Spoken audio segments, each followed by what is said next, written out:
Hey everyone, welcome to the Mobile User Acquisition Show. In the Mobile User Acquisition Show, we feature interviews with the smartest folks in mobile and growth who share invaluable, actionable, tactical insights on every aspect of mobile growth and marketing, not to mention some adjacent areas just as well.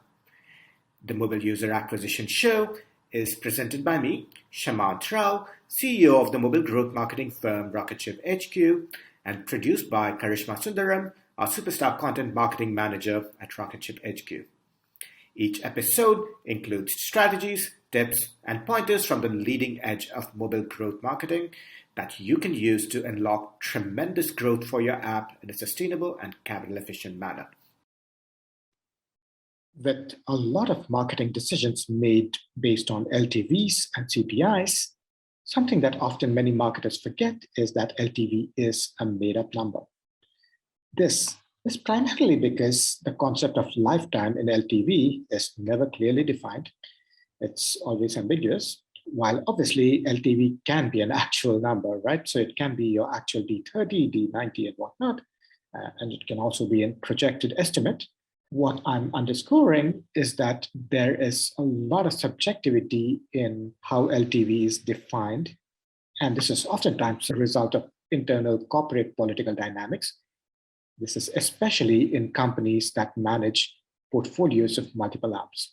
And the way they use LTV to make decisions in budgets or other resourcing can be very, very different and has so much subjectivity. Now, I've actually seen companies where different teams calculated LTVs very differently, and this resulted in significant political turf battles just because there are scarce budgets for marketing, and there certainly are scarce resources for analytics, engineering, and what have you. So a lot of these decisions have to be made based on LTV and ROAS, and there can be subjectivity there. A lot of the subjectivity and contentiousness comes on the basis of a few key questions. And these are some examples of the questions where there can be subjectivity involved. One could be, how do we compare LTV or payback period for an app that has front-loaded monetization versus one with long-tail monetization? You can't clearly calculate LTVs in the same way. Should we use a longer payback period if an app has very strong long-tail retention, and if most of its revenues come after year one? What statistical model should we use to calculate LTV? Right? Should we use conservative estimates or aggressive estimates? I've often seen two very different analysts come up with very different estimates for what LTVs could be. Number 4 is, should new and unproven games get bigger launch budgets until they prove their metrics? I've seen this happen just because there's somebody in charge of a new game that has significant political clout within the company.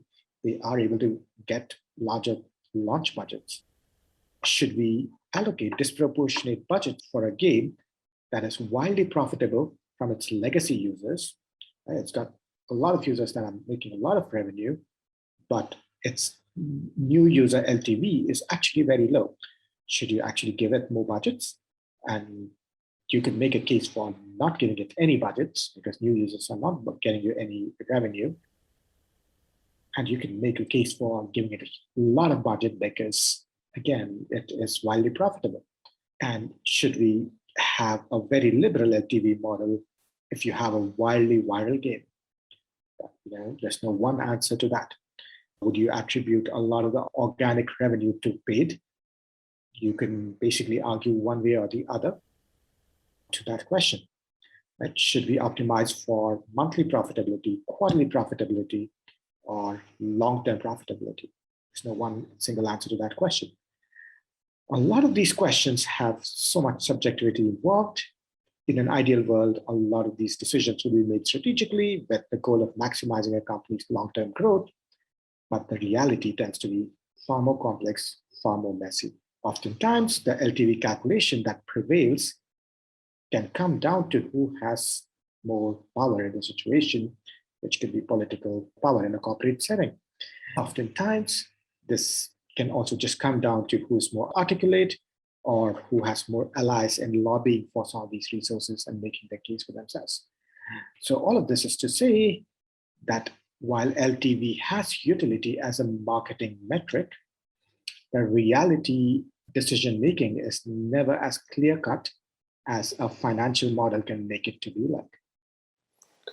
For more tips, pointers, and strategies from the leading edge of mobile user acquisition, subscribe to our YouTube channel right here, or check out our blog, rocketship.hq.com/blog.